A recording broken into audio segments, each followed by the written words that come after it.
Welcome to the Elise Surkoff podcast. Here I help women in perimenopause and menopause thrive unapologetically from the inside out. Each week, we dive into candid conversations and expert insights designed to navigate the unique challenges of this stage of life so you can feel stronger, more confident, and at home in your body. Let's dive in and start thriving together. On today's episode, I want to talk about protein. The one thing I hear, oh my gosh, the most on social media and influencers talking about is more protein, more protein. And I'm sure you can agree that it feels extremely overwhelming. I know for me, when I go grocery shopping, I am seeing protein in everything. There's protein in cereal, there's protein in bread, in tacos, in bars, in everything. And it is like marketing up the wazoo with more protein. How much protein do you really need? As a woman in perimenopause, in menopause, what does that look like? Let's get into it. All right.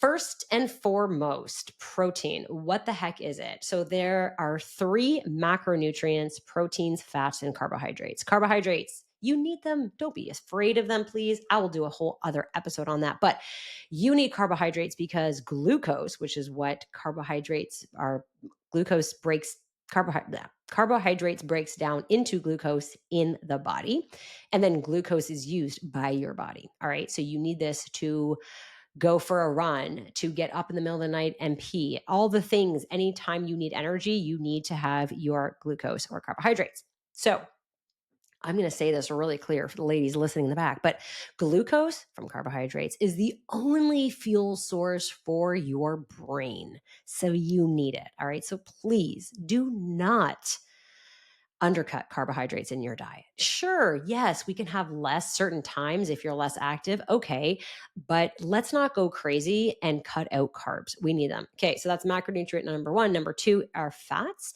We definitely need fats. Healthy fats are so important. So your oils, your healthy oils, your olive oils, avocados, your I'm drawing a brain. All the good fats that you know about. So your butter, even on animal fats, all those fats, we need fat basically for temperature regulation, blood sugar management, all the things. Hormones, your hormones need fat.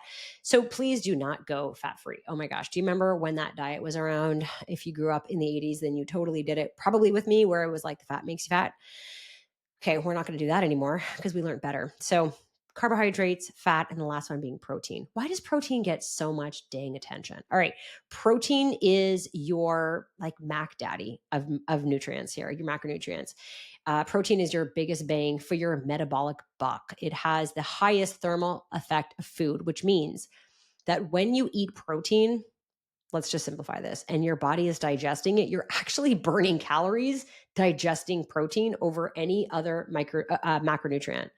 So having protein as a main fuel source for the body is definitely an advantage, if especially you're trying to lose weight. But because we're women, and not to completely categorize us, but I think I speak for all women here on the planet, that most, if not all of us, like to complicate the fuck out of everything. So we're like, oh my God, protein burns more calories. Let me just eat more protein. Oh my God, carbs make me fat because it comes from cookies and cakes and crackers. Let me just not eat it. Again, we're going to complicate things. And here in FFWE, one of our core values is actually simplicity. So let me make it simple for you. Yes, protein will burn more calories as you eat it. Yes, protein will keep you satiated longer, meaning it will keep you not hungry for a longer period of time at a lesser caloric value than, let's say, fats. However, it still counts. Like I say to everyone in our community, everything you eat counts, everything.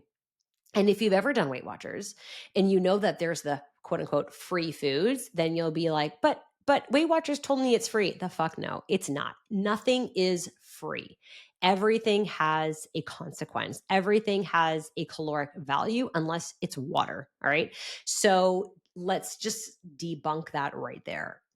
What I see a lot from our women and women in general is they've taken the protein craze a little bit too far, and they're coming in with these high amounts of protein that they're consuming. And then they're coming in with a lot of gut issues, constipation, gas, bloating, diarrhea. They're not fitting into their clothes and they don't know why.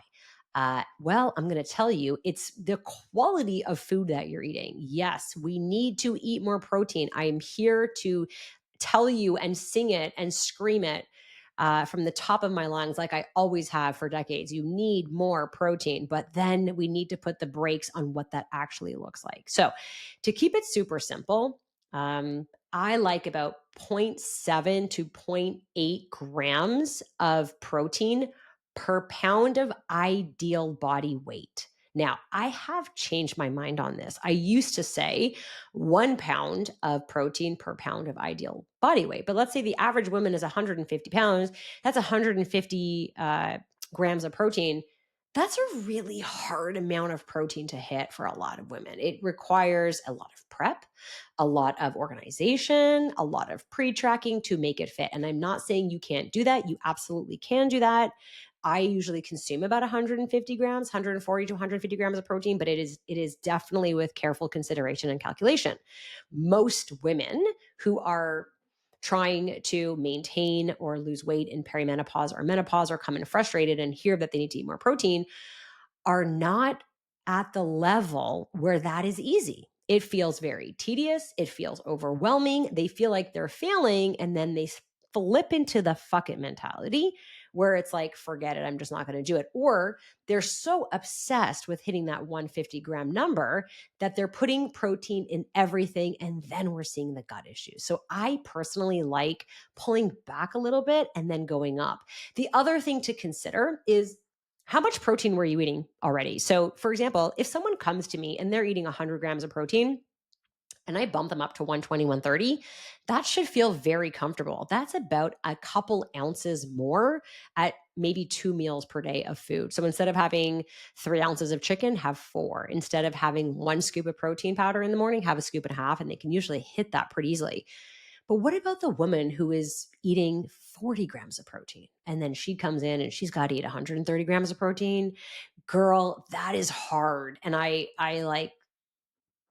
feel you on that because I know what you're going to say. You're going to be like, it's just too hard and I can't do it and I feel like a failure. And now you're back into the womp womp land and we don't want that. So, if you are someone who is well below 100 grams of protein per day, then my recommendation is always to start at 100 grams of protein per day. Divide that up by 3 or 4 if you're having 4 meals and you're having about 30 to 40 grams of protein per meal. This is where I would love most of you to be. 30 to 40 grams of protein per meal is a beautiful amount to keep you satiated, meaning you're not going to be hungry, and then add in the rest of your nutrients in that meal with satisfaction. So, for example, if you're going to have a chicken breast and it's 40 grams of protein because you're having 5 ounces, what else are you going to put there to keep you satisfied? Maybe you're like scared of pasta, so you're not eating it. But what if you had pasta with it and then some veg and some sauce, and you're like, this is delicious. And now I'm not eating until dinner 4 or 5 hours later. I mean, that is the best meal. When we talk about quote unquote healthy, that's what healthy looks like. It's balanced. And by going that 4 or 5 hours, we're letting insulin do her job and we're enhancing insulin sensitivity, which is something we lose in perimenopause and menopause, which makes dieting harder. Okay. So if we look at protein, again, we're looking at 100 grams per day to start with. And we're looking at about 30 to 40 grams of protein per meal per day. If that feels hard, that's okay. It's supposed to be.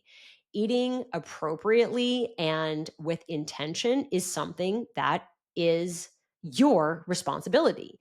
My son Owen, who's type 1 diabetic, has to be more responsible with food. But shouldn't we all? Shouldn't we all live a life where we are responsible for what we put in our mouths and calculated, with intention of what we're going to be eating so that we can feel good and operate at our best? Question mark. So think about that. 100 grams per day and 30 to 40 grams of protein per day. Now, per meal per day, excuse me. The one thing I want you not to do is start saying, well, what are sources of protein? How much more protein can I put in? What other sources? I'm here to tell you, girl, keep it simple. Just eat a little bit more. Most women will say, I have protein every day. I have one egg. Your one egg has 6 grams. You got a lot to do. So maybe you add some egg whites to that. Maybe you add a little bit of meat to that or cheese. Maybe you add a couple more eggs. Go ahead and have 3 eggs. Nothing's going to happen to you. So, number one, when it comes to adding in more protein, make sure that you're choosing the same protein source and just double up before you start thinking about, I got to add in extra cottage cheese and yogurt and a protein bar and extra shakes and stuff. Just like I said, keep it simple, add that source in. But maybe you're a little bit sick and tired of it. So, how do you build your meal? At every single meal, ask yourself, what is my protein source today? What am I eating? If you're having a pizza and there's nothing on it, you got to have a side of protein. You got to have something. And I do this with my kids too. My kids are very athletic. They're playing hockey. They need to feel properly. I need them to have a lot of carbs in their body, but they also need to have protein. Otherwise, they're going to be starving in an hour. So when they have pizza, maybe they have a little bit of chicken nuggets on the side, or they have some cottage cheese, whatever it is. I know my kids love to have pancakes and cottage cheese in the morning. Cottage cheese is a great source of protein. Please don't eat the whole jar. You'll get digestive issues, or container, I should say. So when you're building a meal, please go ahead and start with your protein source. So ask yourself, what am I eating for protein? And then does this protein source have fat in it? So if you're having a steak, let's say, and it's pretty fatty, you don't have to add extra fat. You don't have to throw on some olive oil or throw on an avocado. You don't have to do that. But if you're having, let's say, tuna, then yeah, maybe you're going to want to add in some, avocado or some cheese, something that has a little fat in it for sure. And then ask yourself, what carb source am I going to add for fiber? So definitely getting in some veggies is going to be a great start, but you're definitely going to want to have some complex carbohydrates in there as well. You can look at rice, potatoes, quinoa, pasta. But just make sure you have your serving size dialed in as well. So you're not eating an entire bowl of pasta with a little side of chicken. That's how you can build your meal. Now, if you are someone who is like, but Elise, I'm already eating 120, 130 grams of protein, then you might be good. You might need a little bit more. You might be on next level. You might be ready to get a little bit more calculated. Maybe you've got to pre-log your food so you know exactly how to spread out your protein throughout the day. So maybe you need to have a mini meal with some protein. Maybe you don't. How do you feel on 120 grams of protein? Maybe you're great. What is your goal here? Are you able to build muscle on 120 grams of protein? Absolutely. But here's the thing I see a lot of: women going over their calories, their macros on protein. So their target might be 120, 130 grams of protein, but they think, more is better. So I'm going to have 150 grams of protein, but now they're overeating. And what happens when you overeat? You're going to gain weight. But Elise, I'm doing everything right and I'm gaining weight. No, you're not. You're still overeating. So even though we want to be eating more protein, watch how much protein you are overeating or eating enough of. If you want more help on this, I do have a macro guide, a freebie on my website. So you can go ahead and grab that on my website, www.functioningfitwithelise.com. You can also learn more about me and FFWE on Instagram and on Facebook at functioningfitwithelise.com. And as a reminder, the information provided on this podcast is for educational and informational purposes only and is not a substitute for professional medical advice, diagnosis, or treatment. Always seek the advice of your physician or other qualified healthcare professionals with any questions you may have regarding a medical condition or health-related goals.